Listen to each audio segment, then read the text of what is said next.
Hello, welcome to the video. It's a lovely warm day here in the UK today. An ideal day to talk about cooling then, isn't it? You'll have seen from the title what this is about. So it's story time today, but don't switch off. Hopefully it'll be an interesting story. It's still a story about fixing things. The thing in particular is this 2007 Ford Ranger 2.5 TDCi. It's a double cab, four-wheel drive version. Very similar, in fact based on a Mazda BT50. So if you've got one of these or the equivalent Mazda, or you're interested in them, or you're looking at getting one, then hopefully there'll be some useful stuff in here, and hopefully you'll be able to learn from some of the issues that I've had with this vehicle. We all know stories, jokes about Ford reliability, don't we? So generally Rangers of this age have a fairly good reputation for themselves in terms of reliability, but I must say my relationship with this one didn't get off to the best start. So in this video I'm going to describe what happened, how I diagnosed it, how I fixed it. Not going to go into minute detail, but I'll throw in lots of pictures and stuff of the repair as I did it, in the hope that it will help you if you are interested in these or if you've got a similar problem. Before I launch into the story then, I just wanted to say this channel recently hit 1,000 subscribers, which may not mean a great deal to a lot of the viewers, but it's a huge deal for me. I just want to say thank you very much to everyone who's subscribed. Your support is really appreciated, and I'm only just getting started, so there's a lot more hopefully useful content to come. So thank you very much. If you haven't subscribed yet, then please consider doing so. It's only a click and it means you get to hear about new videos as I publish them. So you see I've got all my notes here to hopefully make sure I don't forget anything. If you don't have the time or the inclination to watch until the end of the video, then essentially my summary would be, if you've got one of these and it's losing coolant, then you've got a cracked cylinder head until you've proved otherwise. I know that seems maybe a bit sort of sensationalist. It's not intended to be, but I think it's best to assume that and treat it seriously like that, i.e. don't carry on driving it and hope that nothing terrible will happen until you've found out the cause of what's going on. So this is my Ranger. I bought it as a private sale after quite a long search. I looked at auctions. I saw an awful lot of really rough ones go through auction for actually the same, and in some cases more than I paid for this one. It's got 63,000 miles on it now. It had 55 when the problem occurred. I bought it privately, as I said, and I check vehicles over quite carefully really before I buy them privately, sometimes to the point where the seller actually says, blimey, you're quite thorough. So it's a fine balance between being thorough and pissing them off, which I hope I generally navigate quite well, but hey ho. So checked it for leaks, drove it, warmed it up to full operating temperature at motorway speed. It all looked pretty good, so I negotiated price and drove it home. And after I bought a vehicle, I always keep quite a close eye on fluid levels and stuff as I'm driving it around, by way of sort of getting to know it. And I noticed that the coolant level was dropping, but I couldn't see any coolant on the floor, although I did buy it in winter time and the ground was often wet, but nonetheless I couldn't see any coolant on the floor, and I couldn't see any obvious signs as I was looking around the engine either. So I decided to go out with a torch and have a good look round, and I'd read about the EGR cooler. I just realised as I'm talking about the EGR cooler I may as well point at it. So we'll take the cover off, just two 10mm on the front there. Hey, I've managed to get my hands dirty even though I am not officially doing any fixing work today. So EGR cooler. These are quite well known for leaking because they've got very hot exhaust gas going through them, and they've also got a coolant water jacket going through them as well. And the challenge with that, of course, is that when they leak, they don't leak externally, they leak coolant into the intake and you never see it. So I thought that might be the cause of my problems. I'll get on to how I found that wasn't the cause of my problems in a little while. So I kept on looking around, and in the end I found a small amount of coolant coming out of the back of the cylinder head in there basically.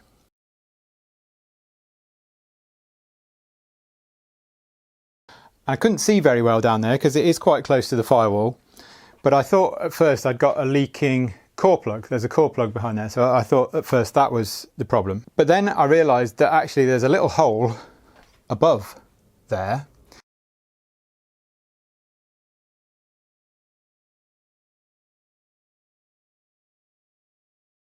which is intended to drain any oil water that collects in this well between the camshafts here. And at that point I thought, oh dear. I think the reason it took so long to notice this was that on my driveway at home the vehicle is parked nose down, which means that any coolant, any little bits of coolant leaking in here would collect at the front and not at the back and then go out of the hole. So with the cover on, obviously you can't see that, so it was quite tricky to work it out. So I got my cooling system pressure tester and I tested the system, and I tested it with the EGR cooler in place and with it bypassed. You can just link these two hoses together to bypass it, and you can probably guess what I found. It was losing pressure, and that pressure, you pump it up to just below the pressure of the cap, which in this case is 16 psi, and we started to get some coolant trickling out of the back there. So at this point I had that sinking feeling. If you've ever done work like this, I'm sure you know what I mean. I was bargaining with myself thinking, well, how else could it have got there? But basically it looked like it was coming up around the back two injectors. So I stopped for the day, had to think about it, and then I just thought, there's no way around this. The cylinder head's got to come off, and I've got to find out what's going on. So that is what I did. All right, so having accepted that the cylinder head was going to have to come off, obviously quite a few bits need to be removed to facilitate that. I can't remember the exact order I did these things, but essentially I'll go through the main bits. So airbox, intercooler pipework, fan and shroud. I took the radiator out as well because I wanted to have a good look at it. I mean, I couldn't see that there had been any leaks there, but I wanted to be absolutely sure for obvious reasons. Exhaust gas recirculation cooler, exhaust manifold. I just realised I said before that this put the exhaust gas back into the inlet manifold and pointed down that, but that's absolute garbage because the inlet manifold is on the other side. Anyone would think I didn't do this work myself, which I did. Okay, so exhaust gas cooler, exhaust manifold, turbo, and the piece of exhaust pipe below the turbo as well came off. All the turbo oil lines, alternator, drive belts of course. Moving across to the central bit then, camshaft cam belt cover. Took the cam belt off as well obviously.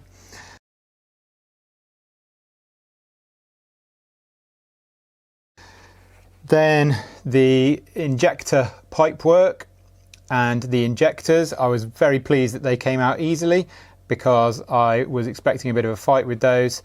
And then the camshaft cover.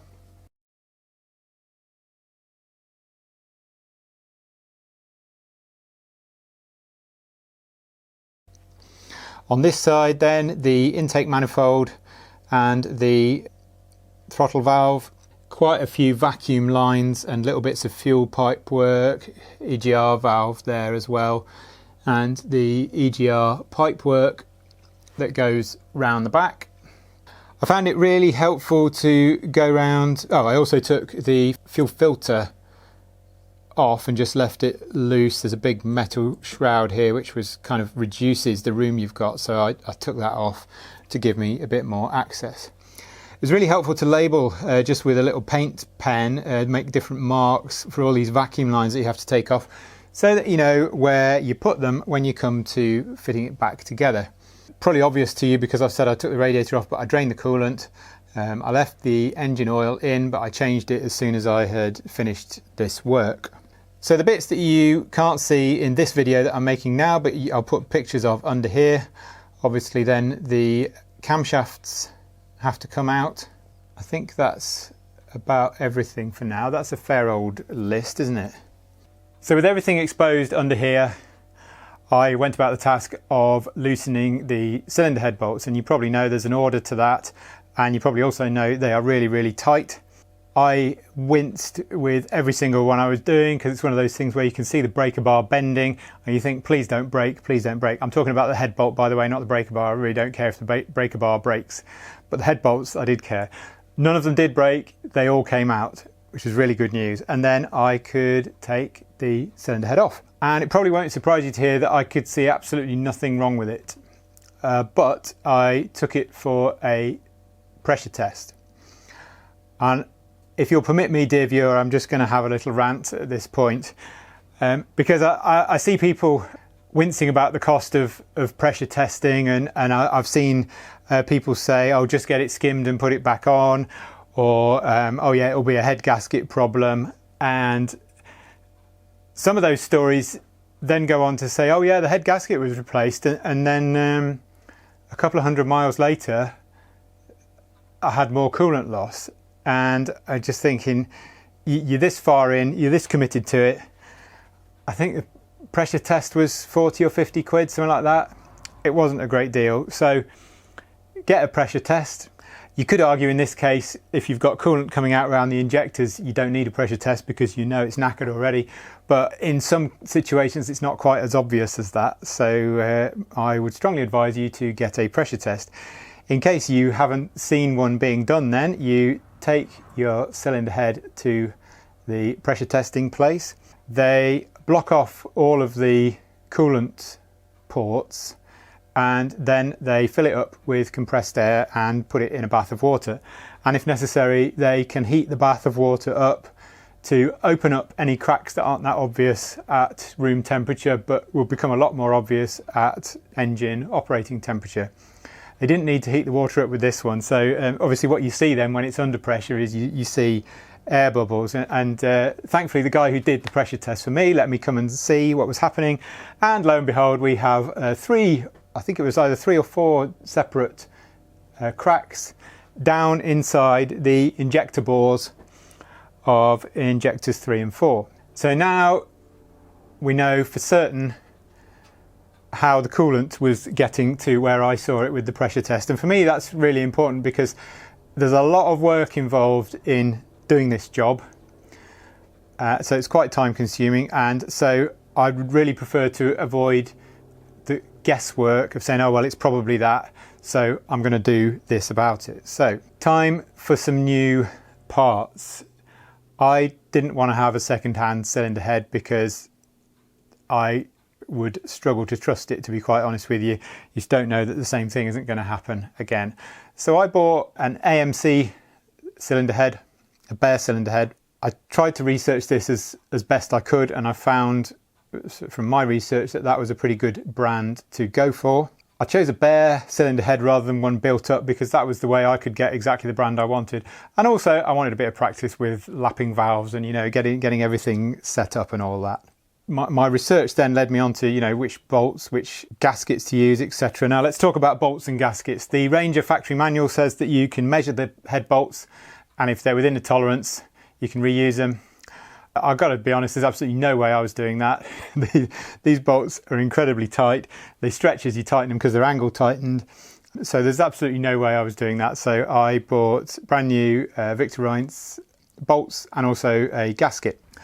So we'll talk about the gasket briefly. There's 3 different thicknesses of gasket, and they're marked on the gasket accordingly. And I would strongly encourage you not to just look at the gasket you're taking off and say, oh yeah, that was this thickness, so I'm going to replace it with the same. So what you need to do is measure the topping, or how much the piston at top dead center protrudes above the engine block. And that enables you to get exactly the right gasket. If you get it wrong, you can cock up the compression of the engine, and so you've fixed your coolant leak, but you've given yourself another problem that you didn't need to have. So as well as the cylinder head then, there were various other bits that I needed. This engine has a coolant spigot pressed into it and it's just down there, and there's no way you're pulling that out, so I needed a new one of those. I'll talk about where I got these parts from, by the way. So the head gasket and the head bolts were Victor Reinz, as I said. Then for most of the gaskets that you need to do this job, Diagnosing make a gasket kit for the whole engine. So that included valve stem, oil seals, the manifold gaskets, etc, etc.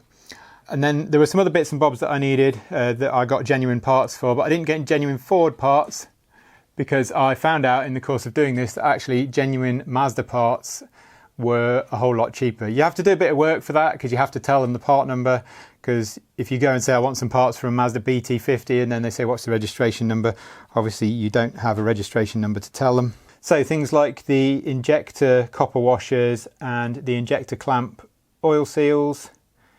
What else? There's a little O-ring on a tiny little spigot that pops up from the engine block that goes into the cylinder head, and I wanted to replace that, and I wanted to replace it with a genuine one because you really don't want that failing after you've done all of this work. Got myself some genuine long life coolant, because I will never know for certain why this happened, but I suspect, aside from manufacturing issues with the cylinder head, I suspect crap or over diluted coolant didn't help. So I got myself some genuine coolant.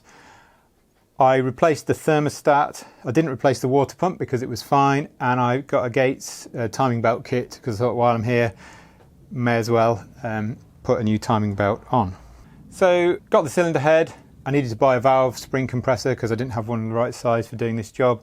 So took the cylinder head off, took the valves out, they all look really good, cleaned them up, lapped them in with some, I think it was Permatex fine lapping compound.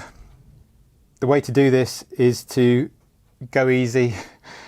When you drop the valve, if you have the cylinder head upside down on the bench and you drop the valve into its orifice, then when it's lapped in properly, you can hear the sound of the metal on metal contact changes, and so that was the way I used to know when to stop, as well as looking around the markings around the metal on the sealing surfaces to check that you can see an even seal.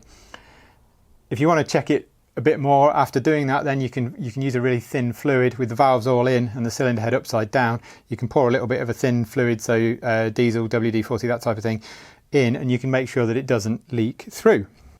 I'd got a brand new cylinder head ready to go. The next thing to do was to address the engine block. This needs to be absolutely super clean. No grease, no bits of gasket, no nothing. It needs to be completely clean. So I used a combination of a fine Scotch-Brite pad, some fine emery cloth, a razor blade, and a brass wire brush in some cases. Obviously brass because then it won't mark the iron cylinder block. Plenty of solvent, got it absolutely clean. It took ages, but it was really important to me to get that right. I blew out the head bolt holes as well to make sure there wasn't any debris or anything in there that would stop those bolts tightening down properly. Once it was all clean, I checked the block with the straight edge to make sure that it wasn't warped. It wasn't, I'm pleased to say. And I also, while we're on that note, although I'd got a new cylinder head, I checked that with a straight edge as well to make sure I'd got a decent new cylinder head, which thankfully I had. So time to fit the new cylinder head, and I must say that's quite a challenge. If I'd had an engine crane available, I probably would have used that, because lifting that weight over like that and getting it in position just right is tricky. But I used some threaded rods, obviously the same thread as the head bolts, and you can sort of thread the cylinder head on, and that helps guide it down into the right position. Then you can unscrew the rods obviously and put your bolts in. Lubricated the bolts, checked the bolts were straight before I put them in, and then tighten them down in the order specified in the manual.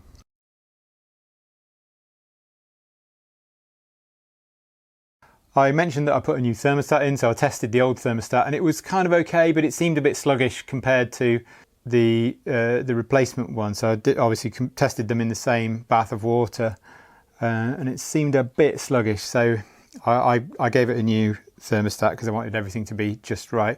While we're on the subject of testing then, I tested the EGR cooler as well. I'd already kind of ruled that out, but I wanted to be absolutely sure. So again, I put that in a saucepan of boiling water. It helps to have tolerant family members so that when they walk into the kitchen and see an engine part boiling in the biggest saucepan on the hob, you don't get a "what the hell are you doing?" So put it in a pan of boiling water and then blocked off one of the coolant lines, and then I put a tubeless mountain bike wheel tyre valve in the other end and pumped it up and left it pumped up and tried to see if I could see any bubbles or any pressure loss, and there wasn't any of either of that, so I was happy that that cooler was good. You probably gathered that I went through the cooling system very thoroughly. So flushed the radiator, checked the water pump. The water pump was absolutely fine. All of the blades on the impeller inside were great. There was no play at all, no evidence that it had been leaking, so I was happy to put that back in. So I embarked on the long process of putting it back together. The intake manifold was filthy, so I cleaned that with some oven cleaner. That took ages. That was a hideous job, but it looked quite clagged up, so I thought, well, I've taken it off, may as well clean it. New gaskets everywhere that I've talked about. Obviously fresh coolant. The battery had been on charge while I'd been doing this work, so with everything crossed, it was time to start it up. And I must say that took absolutely ages. And the reason it took ages was getting the fuel through. I tried to do everything I could to prime it, etc. But the manual says just crank it for up to 30 seconds and then give the starter a break and then crank it again and as a way of getting the fuel through. So eventually it fired up and that was a brilliant feeling.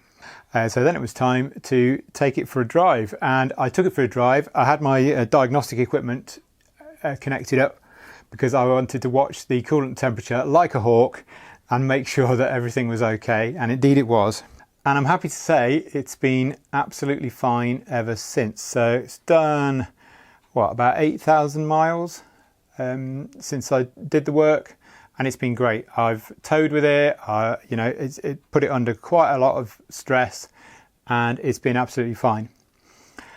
And the coolant level, on my cars, I always fill the cooling system up so that it's at the maximum line with the engine cold, assuming it's a cold fill level, which it is in this case. And that coolant level has not moved one bit in all of those miles. So great news. So that brings us pretty much to the end of the story. Well, not quite the end, because I'm going to tell you the painful bit, which was how much it cost. But yeah, it was a shame that I had to do the work, but quite satisfying to do it and get it fixed properly. So, Andrew, how much did all this cost, I hear you ask? Well, it cost £995, which is quite a lot of money, isn't it? But a lot less than it would have been if I'd paid someone else to do it. I've seen prices a lot cheaper than that quoted, but bear in mind that I tried to use the best quality aftermarket components that I could for this job to ensure it was a long-lasting repair. Within that figure then, I think there's about £50–60-ish that was tools, because there were a couple of things that I didn't have. I didn't have a valve spring compressor that was suitable, and I didn't have an angle gauge that I was happy with. So the angle gauge is for the final tightening of the head bolts. You mark them with paint anyway to see where you are and to check that you've tightened them up all to the same place, but you don't really want to be tightening it a bit, taking it off, looking at the paint mark, tightening it up again. It's nice to do the tightening in one sort of fluid movement. I'm moving like I'm tightening the bolts there. One fluid movement if you can, and an angle gauge that you can trust and that doesn't move when you don't want it to move really helps with that. All right, that brings this sorry tale to a close. I hope there was something of interest in here for you.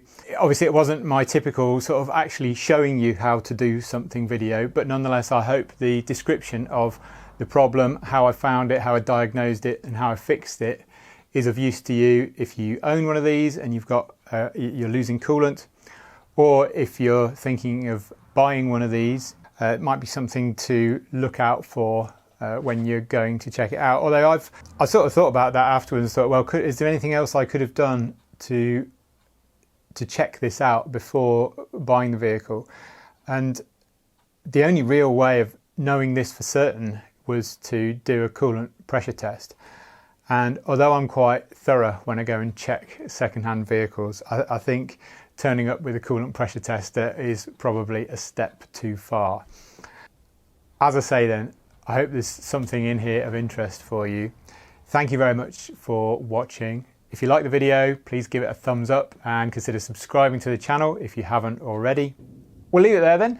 Thanks very much for watching, and I look forward to seeing you again for the next one. Bye for now.